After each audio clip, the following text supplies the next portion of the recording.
So kids, welcome once again to the inside of the Brinkley. We're slowly teasing it out. Today, we're in the bedroom, aka the Love Cave. Bow, bow, bow, bow. And speaking of the brand new Brinkley, I know that we promised you a walkthrough of the Brinkley this week, and once again I have to break promises to you because clients have kept us too busy this week. So this week we're going to do just this video, which is our collaboration group video, and then next week I promise you we will have the Brinkley walkthrough. We love this thing so much, we want to take time to make sure we do it right. No rush job. No rush jobs. So this week, we're going to do our usual collaboration video that we do once a month with fellow collaborators. And I know you're asking yourself what? Who are those fellow collaborators? Well, those fellow collaborators are... Camping with the Comforts. Mike and...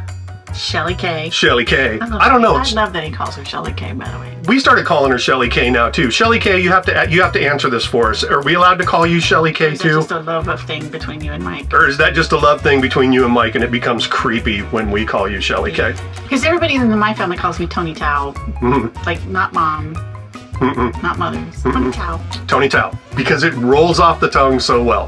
Tony Tao. Yeah. All right, the other collaborators, now that we've drugged this on way too long, the other collaborators are Just Rambling Around, which is Ron and Jody, who are up in the Pacific Northwest and do amazing videos. You need to go watch them. Live to Journey, Jay and Lenny, who are back. I don't know if they're in Maine now or if they're still down in Florida, but they're up and down on the East Coast. RV America, which is Danny and Lind. They're a new, well, not so new anymore. This is like the third collaboration they've done with us, so I'll stop calling them new. We also have RV Wagon Tales, which is David and Tina, and the two wiener dogs, hence the Wagon Tales. And then this month, we also have what? Christmas. No, guests. We have guests.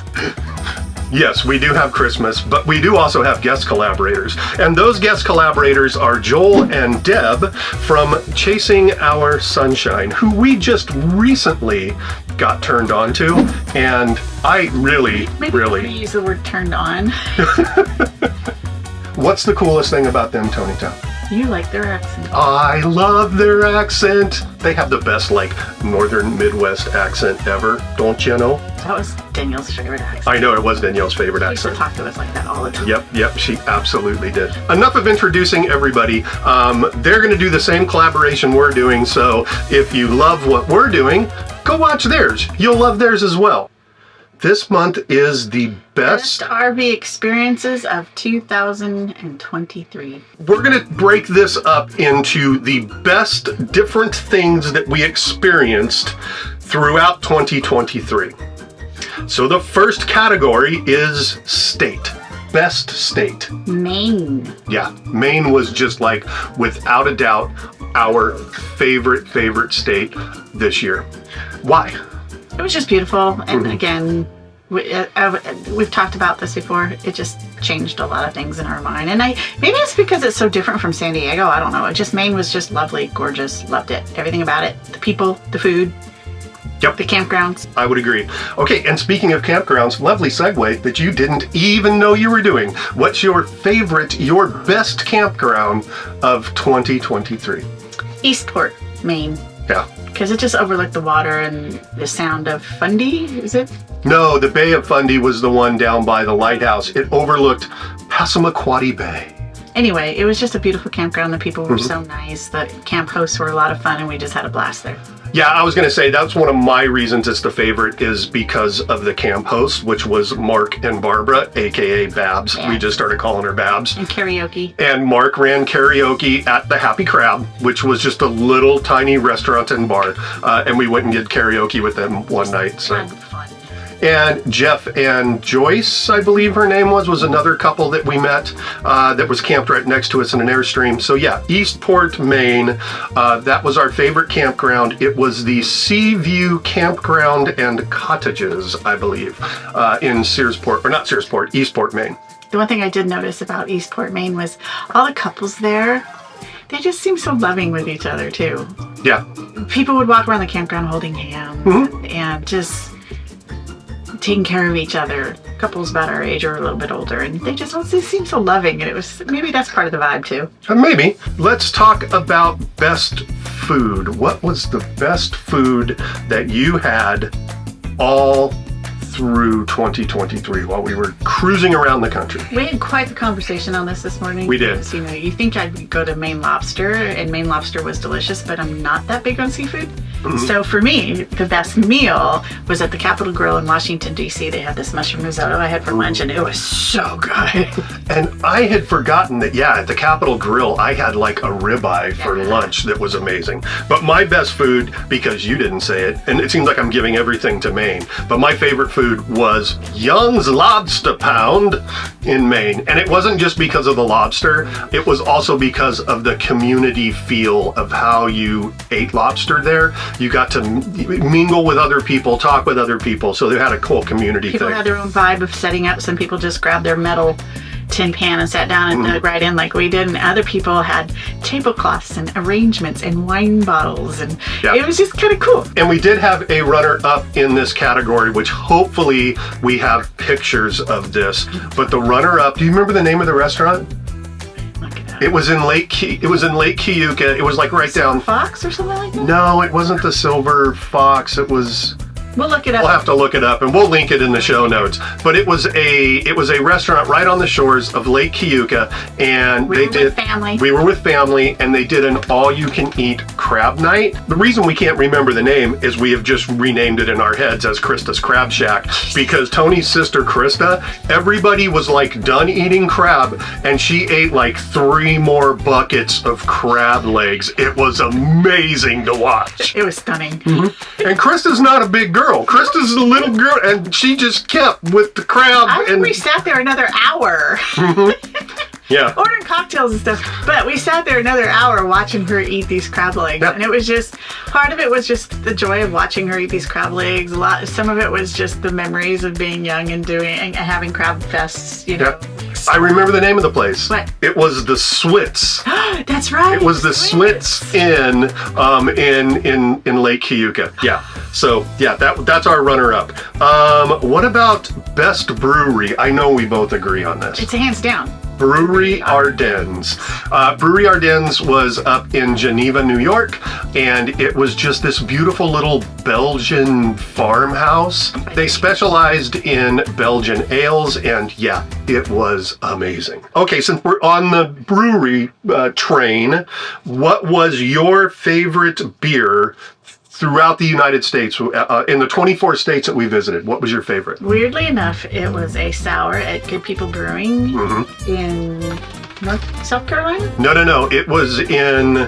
We should have looked this stuff up, before we put it in our notes. It was a southern state. It was outside of Birmingham, Alabama, I want to say. Yeah.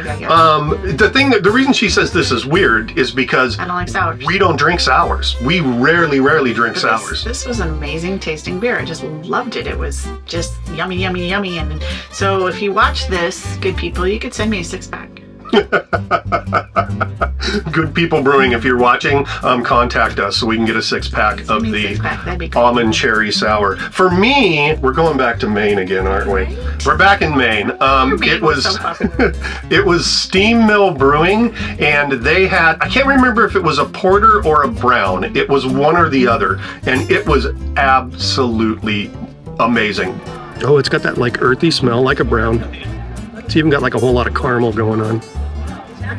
Damn, this might be my favorite brown of our trip so far. My favorite beer in San Diego is a brown from a place called AleSmith, and that's like been my top favorite beer of all time forever. This one from Steam Mill raised the bar. It's now my favorite.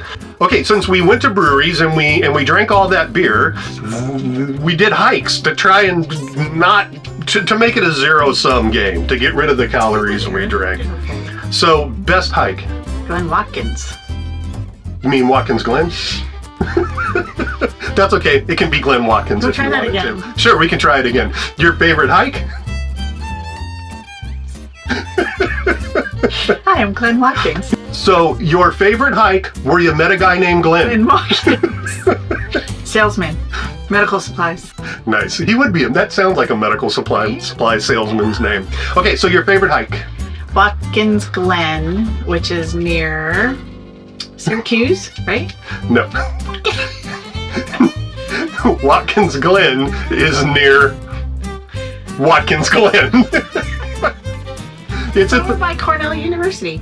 No, kind of. You're thinking of Ithaca, New York. Okay, Ithaca. So it's at the bottom of Lake Seneca, which is one of the 5 Finger Lakes. It's in the town of Watkins Glen. It's a state park, Watkins Glen State Park. The specific hike is the Gorge Hike. And it's magical. Yeah, it's That's all I can say is it's magical. Absolutely magical. Best road to avoid in the United States, or at least the roads that we drove on. It's the I-20 coming out of Birmingham, right? No, not out of Birmingham. It's the stretch of I-20 between Shreveport, Louisiana and Bossier City, Louisiana. It's not a very long stretch of road, but damn, it's brutal. I mean, we had semis passing us that we could see air under the tires of their trailers. That road was so horrible. Oh, here we go. And the other one would have been, it was I-75 going in, it's in the southern part of Michigan on I-75 going north. There was a section in there that kind of beat us up. All right, last thing that I have. Best overall thing about full-time RV living in 2023. You want me to go first? Yeah. So for me, the best thing about full-time living was the people that we met. We met a ton of amazing, fun, friendly, helpful people. So yeah, that's mine. It's people. Yeah. For me though, also just to add on, just the experiences that we've had. Mm-hmm. You know, the experience of seeing this country, because it is so beautiful and there's so many beautiful spots that I never knew existed, and being able to see that has just, I don't know, it's just helped me so immensely to feel better about life in general. No, it was kind of cool too, because pretty much we moved every week. I think we actually moved every single week. Yeah. There was a couple areas that we stayed in for two or more weeks. Like we stayed in Maine for 2 weeks. We stayed in New York for like 3 weeks. But in North Carolina for a couple weeks. In North Carolina a couple weeks, but every week we moved to a different campground. So it was new views, new people, new experiences. Yeah, that is one of the beautiful things about living full time. And honestly, getting comfortable with change. Yeah, because you weren't one of those people that was, you liked everything kind of planned out. I'm retentive as heck. I like schedules and I like things planned out. But getting comfortable with change has totally changed my personality. I feel, anyway, like I don't get stressed out nearly as much as I used to. Yeah. Now I just kind of like, oh, it is what it is. Let's roll with the punches. Yeah. I think that's been an amazing, amazing change this last year. Absolutely. It definitely teaches you how to just roll. You said it best, roll with the punches. Roll with the punches. Okay, so that's all the categories we have. We're kind of, this is pretty much the end of my list. Let me one more time reiterate. Well, actually, let me say this first, because I just realized this as I was looking at us in the camera. We did it again. We dressed alike. We dressed alike. For those of you that have been married a long time, do you just do this without even thinking about it? I don't know how many times we're out in public and we just look at each other and go, we did it again. We dressed alike. So anyways, as we wrap this up, I want to one more time remind you to go and visit the other collaborators and see what their best experiences, their favorite things of their RVing in 2023 were. And one quick reminder, those people are Camping with the Coffers with Mike and Shelly, possibly Shelly K, but Shelly. Just Rambling Around with Ron and Jody, Live to Journey with Jay and Lenny, RV America with Danny and Lynn, RV Wagon Tales with David and Tina and the Wiener Dogs, and again our guest collaborator for this month with their amazing Northern Midwest accents, don't you know? It's Joel and Deb. Oh, from Chasing Our Sunshine. Yeah, that's where they're from. All right, kids, we will see you next week with, I promise you, a Brinkley walkthrough. Say goodnight, Gracie.